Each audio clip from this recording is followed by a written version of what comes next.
Hey guys, my name is Bharat and this video is going to be all about the new OnePlus 2. 2014 belonged to OnePlus. The company changed the perception of what a flagship smartphone is supposed to be. The OnePlus One was built by the customers, for the customers, and also controlled and customized by the customers. The added ability of Cyanogen OS and the customizability of the operating system made the device an instant hit. 2015 has all been about the OnePlus 2, and the company wants to do the same thing they did with the OnePlus One this year. However, a lot is different from last year's perception of the device. You also have an all-new invite system, which also still limits you from buying the phone. The company has added a new, easier, user-replaceable back cover, which will allow you to switch between their original sandstone finish, along with 4 other finishes that will be available at the time of launch. Is the device the right increment or the right revision to the original OnePlus One? Let's find out.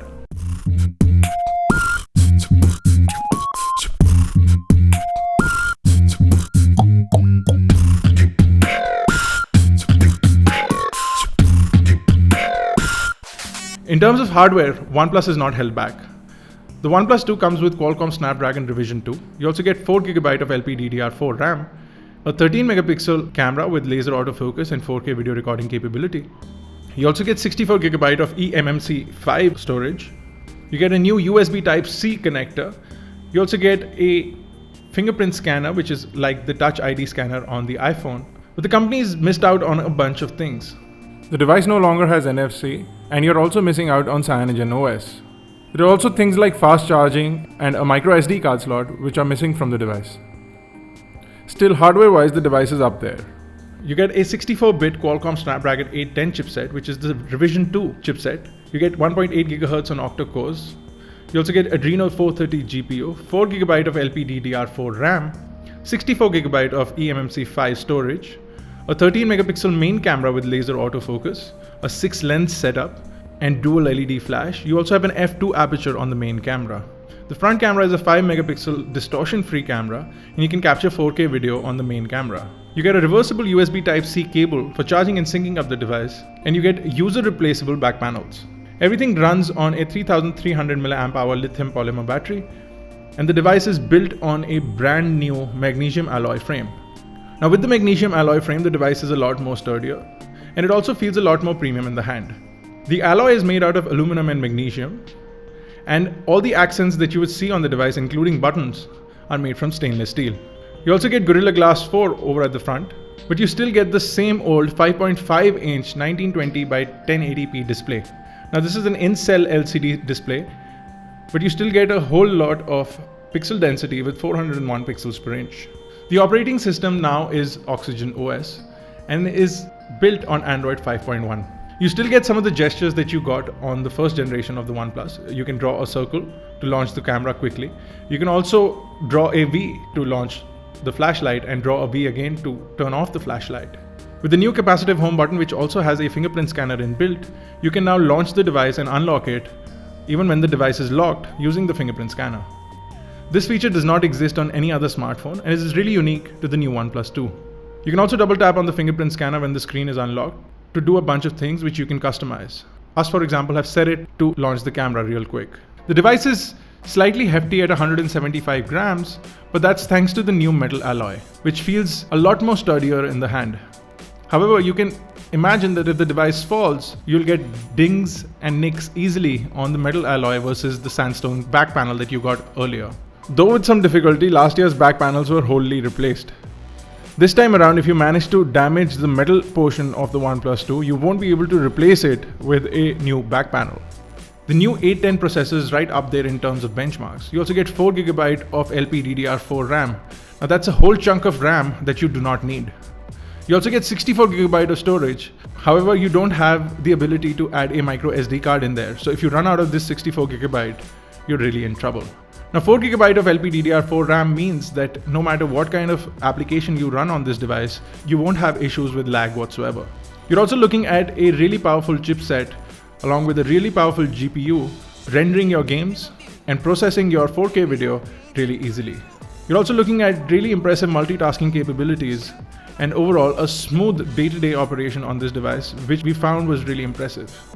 The company claims that the second generation Qualcomm Snapdragon 810 chipset used in the OnePlus 2 deals with the issues that the original chipset had, including battery drain, extensive heat from the chipset, and instability. While we found the instability issue and the battery drain issue to be solved on the OnePlus 2, we still feel that the device gets extremely hot in terms of usage. Now, despite getting extremely hot, it does not become uncomfortable to hold, and it does not come to a level where it would be dangerous to the user. Now, the Oxygen OS is not as customizable as the Cyanogen OS. You still get the ability to change between the dark theme and the light theme, and you still get options that will allow you to customize basic things. However, you don't have the ability to theme the OS completely. Now, we are sure that a version of Cyanogen will be available for the OnePlus 2 soon after launch. So for those who are highly dedicated and highly loyal to Cyanogen as an operating system, will be able to install or flash the OnePlus 2 with a Cyanogen version soon after launch. That being said, updates will be faster using Oxygen OS. That's at least what the company is claiming. The OS is really fast, and the chipset along with all the hardware inside do a fantastic job of letting you use the operating system swiftly. You also have a new feature called Shelf, which sits on the left of the main home screen, allowing you to access your recent applications, your recent phone calls, as well as things like Google Now. This comes in handy as it does not clutter up the home screen, and it can easily be turned on or off according to your requirement. You also get the ability to use the pre-installed SwiftKey keyboard, which we feel has been tweaked and customized by the OnePlus team in a right manner. It works really well, it's fast and responsive, and it does not show lag as it does on several other Android devices. The display has to be one of the biggest disappointments for a lot of people. It is a 1080p Full HD display versus a 4K expected display for the OnePlus 2. However, at 401 pixels per inch, it is still highly vivid and full of pixels, so you won't really notice that loss of 4K capability. A 4K display does look a lot better and is capable of a lot more. A 4K display would also drain out the battery quite a lot, so a 1080p display makes sense. The display is nice and vivid outdoors. It's got 600 nits of brightness, and you have fantastic viewing angles thanks to the in-cell LCD display. The top glass is highly reflective, which we did not like at all. You'll also see a lot of smudging and fingerprints on the top display, so maybe an anti-glare screen protector will do wonders for this display. The main camera is highly improved as 13 megapixels at 1.3 micron pixel size. You get an f2 lens, and you also get laser autofocus, which is really fast and snappy in clicking pictures. The camera also has a bunch of modes, including a beauty mode, an HDR mode, and something that they call clear shot. Now, these modes can come in really handy depending on the situation. However, clicking pictures in these modes is really slow, and it takes a lot of time for the picture to process and get stored. We also miss some of the features of the Cyanogen camera application, allowing you to sort of add filters and such before clicking pictures. That is completely missing on the new OnePlus 2. You still get 4K video recording capabilities, but now the optical image stabilization is supposed to improve the video capability. We still found a lot of shake in the video shot on the OnePlus 2, and we found that the 1080p video was less shaky compared to the 4K video. Maybe it's something to do with the resolution, but the optical image stabilization works better on 1080p. The camera can also shoot 720p video at 120 frames per second, so you'll be enjoying those cannonballs into the swimming pool, but only at 720p. Images from the OnePlus 2 have great levels of contrast, have accurate color and saturation, and we feel that the laser autofocus does a great job of finding your subject and sort of isolating it. Images are sharp and quickly clicked when clicked in the auto mode. You'll also see no flaring, and the camera does a great job of adjusting to light situations. You also get some set of manual controls allowing you to customize your focus as well as exposure before you click the picture. You could remove this for a completely automatic picture clicking capability, or you could install a third-party camera application giving you a lot more manual control, which is sort of missing on the OnePlus application. And if you have shaky hands or low light situations, the clear image mode seems to do a better job. The front-facing camera is also pretty good, but if you compare the camera capabilities with devices like the Samsung Galaxy S6, we feel that the field of view of the Galaxy S6 camera makes it really impressive. Also, in terms of camera capability, we feel that devices like the Galaxy S6 or the Edge have a far better advantage, and images just seem slightly better on the Samsung device. The OnePlus 2 also does not have wide-angle lenses, so you'll see a standard field of view on the camera. Now, you have a single bottom-facing speaker, despite the fact that the bottom looks like it has dual speakers.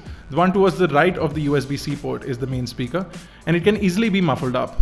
We also found that the speaker volume was not loud enough, and we could have used a louder speaker on the OnePlus 2. You also get a max audio tuner on the inside of the device, so you'll be able to sort of customize the way your sound comes out of the device, whether from the speaker or from the 3.5mm headphone jack. You can completely tweak it to your liking.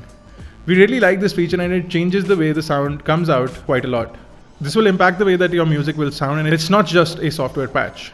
Now, in comparison to many of the other flagships in the market, the OnePlus 2 costs quite less.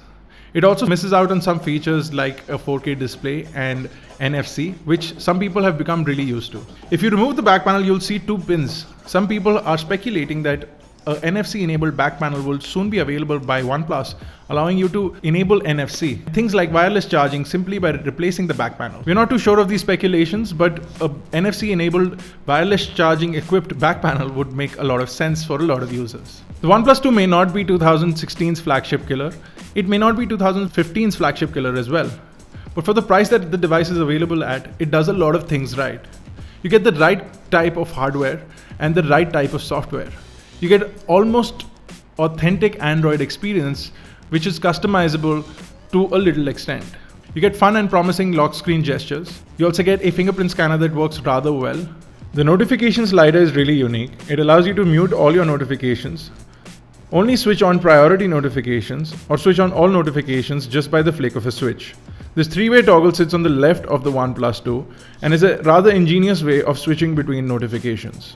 While this may be a first for many companies, it sort of builds on what the iPhone does with a mute switch, allowing you a second level or a third level of notification settings. The OnePlus 2 is definitely more well built than the OnePlus 1. It feels a lot more premium and it performs a lot better as well. For those who are looking for upgrading to the OnePlus 2, the device makes a lot of sense, and if you can get your hands on an Invite, you would truly enjoy the experience that the OnePlus 2 brings. The new USB Type-C cable is going to become an industry standard soon, and the next generation of devices are going to come out with the USB Type-C port. USB OTG will also only be done by a USB Type-C OTG cable, and one of the biggest disadvantages of having this device is going to be the lack of USB Type-C cables available at your friend's house, unlike micro USB cables, which have become a standard for most of the portable hardware. Now, with 2 million people registered for invites for the OnePlus 2 and limited availability of the handset, you're going to have a lot of trouble getting your hands on one of these babies. Whether you decide to go for the OnePlus 2 or buy the OnePlus 1, which is now available at a much lower price, you're going to be happy with the experience you have from the device. OnePlus has tried to do a lot and have also apologized for asking people to settle, despite their company slogan being never settle. The company is also expected to launch a OnePlus 3 by the end of the year, but rumors and speculations will always continue. The OnePlus 2 is a smart handset. It's going to be one of the best available flagship devices at a price that is unbeatable. And if you're considering going between the OnePlus 1 and the OnePlus 2, the OnePlus 2 definitely makes more sense compared to the OnePlus 1. But if your budget restricts you, the OnePlus 1 is still a fantastic device and will last you another year or so without any trouble. If you have any questions or queries regarding the OnePlus 2, you can drop on to our full review on iGyaan.in. Visit us on our website, catch us on Facebook, Twitter, Google+, Snapchat or Vine, and especially on Instagram, where we constantly hold giveaways. This has been Bharat for iGyaan.in. Thank you guys for watching. I'll see you in the next one.